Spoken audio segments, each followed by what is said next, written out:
response? Has there been a response, or? We do have an internal audit auditor that reports to the superintendent. She does, first of all, she does certain kinds of audits internally for us, but she also is responsible for assuring that we respond to the various audit recommendations. So she has a report. She has her spreadsheets of the different recommendations, what the responses should, corrective action is going to be taken, and then monitors whether or not that's been done. And that report is provided to the superintendent. Okay. And that happens throughout the Department of Education with all the different legislative audits that have happened until now? I would have to go back and make sure. I just kind of, as we take a look at the public charter schools and our expectations, wanting to see, in allowing, both sides to try and operate as freely as possible, but also have the fair, I guess, expectations from both sides. So I appreciate it. If there's any information that you could get to me having to do with the legislative audit and what were some of the responses and how do you correct those types of situations or legitimize the situation or not, that would be helpful. Thank you. Okay, thank you. And Representative Awana? Yeah, thank you, Representative Finnegan. Thank you, Superintendent. Thank you, Chair. Question is for Intern Superintendent.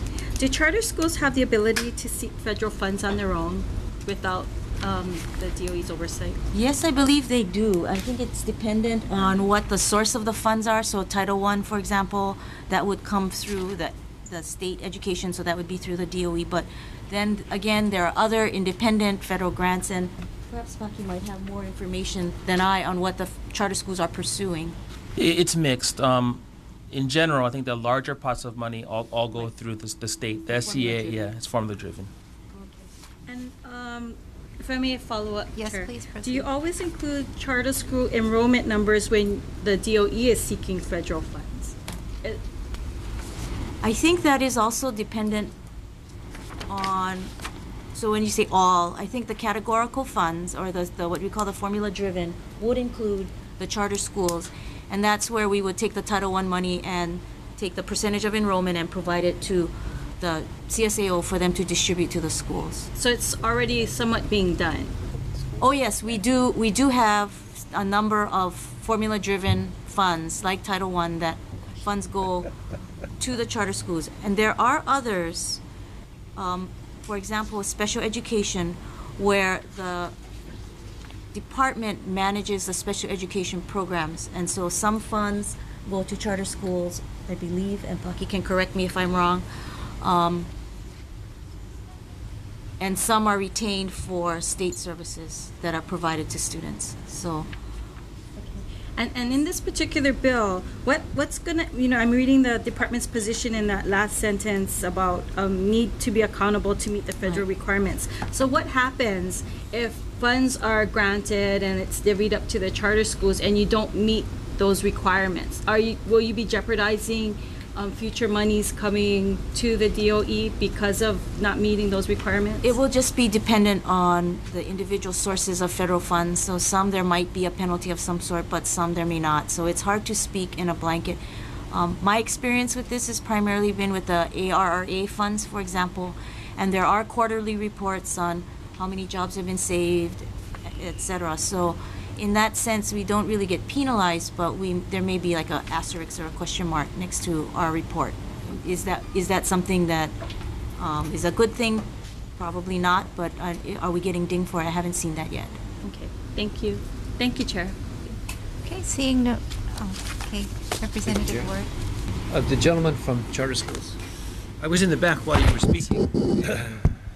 You said rather forcefully and persuasively that, hey, either produce or we shut them down. Did you mean that? Absolutely. Can you do that? Absolutely. Well, I think that my argument has been that does exist in our current statute, and then we tried to do that with Waters of Life, and that essentially the courts ruled that the state hadn't done their part, which is promulgate rules. And so that's going out now. The only reason those rules are not done is we want to save money and put out a whole bunch of departments at one time. I think that we're actually trying to strengthen the language in this session. I can't remember the bill number, 2586, I think, Senate Bill 2586, is to make charter schools on contracts. This is, which means that you have to put up, or sorry, but shut up. And HCSN, your 31 charter schools, have testified in support of that measure. And I think that we could certainly put into every charter school contract to meet the requirements of any federal funds that you receive. That, to us, that's a no-brainer. You know, but that's music to some people's ears. Sure. Who, in fact, probably not just in this committee, but in the public who want to hear that kind of stuff for education. That's why we got into this business. I mean, if you think about the kind of folks who would choose to do a charter school, this is not a prize. I mean, this is tremendously hard work, and people are doing it out of their pocketbooks. So we want to be fully accountable, not only to kids, but we want to be good public servants. Regarding Race to the Top, what are the probabilities that Hawaii will succeed? Okay, so this is my just personal opinion, but there's other folks in the room who are probably better positioned than me. I can only comment on the charter school perspectives, and one of the things that is discouraging to me is I've heard legislators tell me, "Oh, we're not going to qualify anyway." And the fact of the matter is, Hawaii is very well positioned in several areas of Race to the Top to be successful, particularly because of our unified school district. So for us, we think charter schools are one area to get easy points in the application. Easy. Small changes in legislative, actions, and we can say, boom, full points. The other components, other folks have to speak to. Last question I have. In this bill, it says if the department gets federal funds, they'll make sure that if you're qualified, you'll get the funds. Does it cut both ways? What if you guys get funds? Can they? Well, the difference here is we would never get funds for the whole system. We would only get funds for our individual school or program we'd articulate in the grant. This is for this one school or these 58 kids. So, would you pay an administrative fee or anything like that? We don't, because in those cases there is no work on the department side. The money doesn't go through them. So there are a lot of monies that actually schools can apply for, but they still go through the SEA, and we would like a more open, transparent process to get access to those funds. And in those cases, we certainly agree the state should take their admin fee. So when should we keep you to your word that you gave us today? Well, I think in Senate Bill 2586, I think I have that right. It has contracts in it, and I think it's a good move for Hawaii. And this is ironic, right? I'm the charter school guy, right? But I think that we should pass that bill. We should put schools on a contract, and they should articulate what they're going to achieve. And so when anyone asks you from this committee or otherwise, how can you show you're progressing? You'll have the data. Absolutely. Anecdotal testimony, you'll have the data. But I want to answer this question real openly. I'll tell you what the charter schools are saying when I go out to them and say, look, we have to step forward and say, as quality educators, we're going to do contracts, and we're going to tell you what we're going to achieve, and we're going to achieve it. Their answer always is, but they're not going to give us, how do we do that without our fair share of funding? Those issues, that's why I talk about this deal.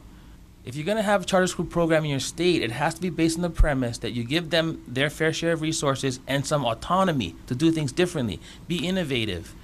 And the trade-off is you produce or you get shut down.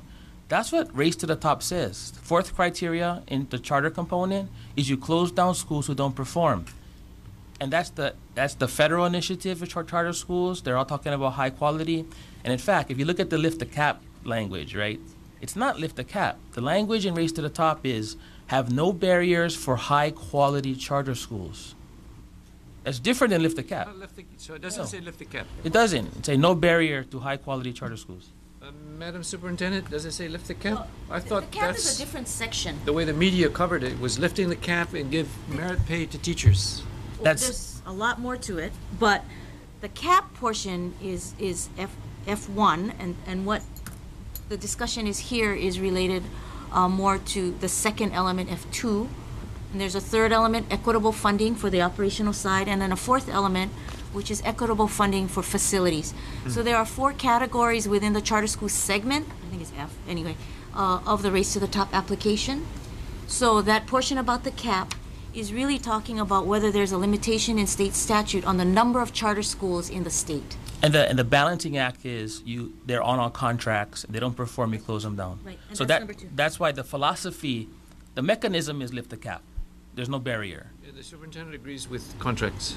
Question mark. We have, I think that's tremendous step that the charter schools have taken themselves. I'm impressed.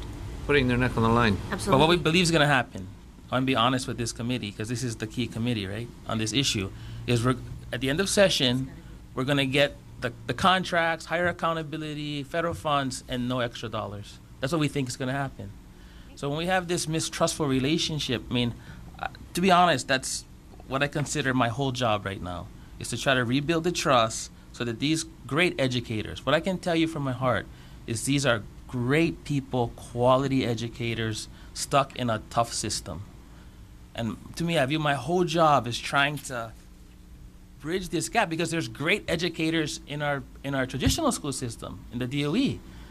But round peg, square hole. And there's got to be some way to fix this. To me, that's the challenge. Thank you for the Thank you spirit very of core much. you bring Thank to you, your job. Representative Ward. Thank you.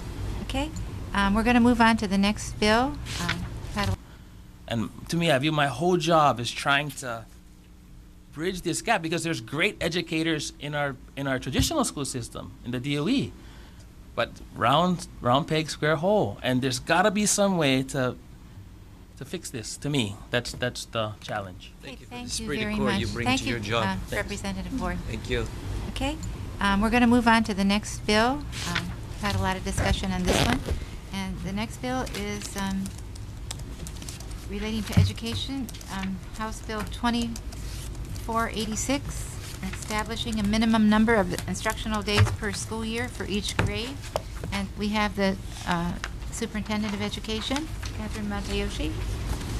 Thank you very much, Vice Chair, members of the committee. The department supports this bill with its focus on the importance of teaching and learning time.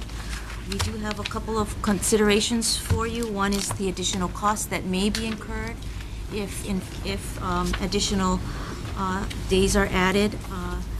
In addition, we do note that there are collective bargaining agreements in place that will have an impact on the issues raised in this bill. Thank you.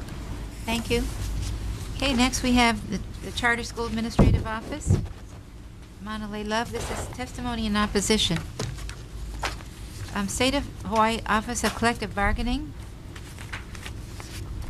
Written comments on the proposed amendments to Chapter 302A HRS. Okay, the HSTA.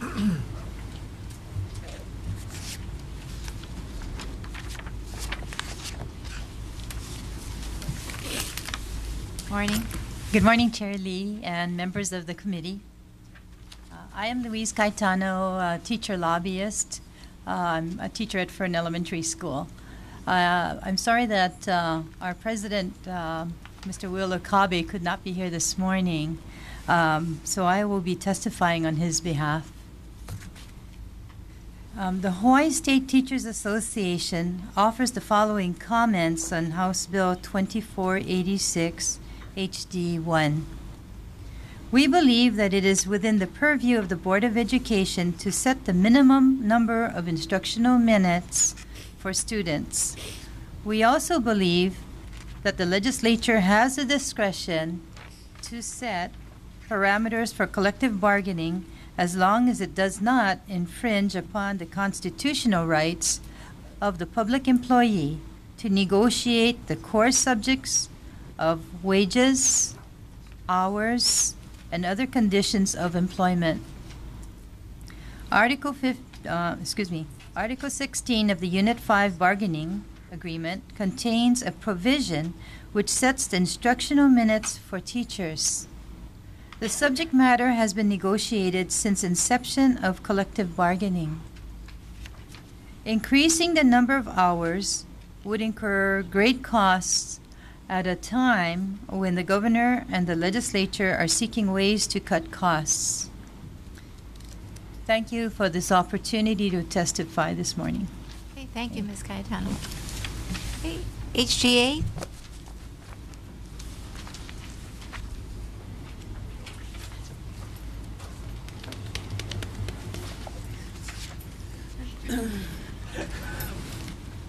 Good afternoon, Vice Chair Lee, members of the House Finance Committee. I'm Lei Dishe with the Hawaii Government Employees Association. We support the intent of this measure, but essentially, as other speakers, we remind the legislature that matters dealing with wages, hours, and working conditions are matters of negotiations. Thank you. Thank you very much. Next, we have the Hawaii Association of Independent Schools in strong support. Hawaii Technology Academy, Stephen Meyer, would you like to come forward again?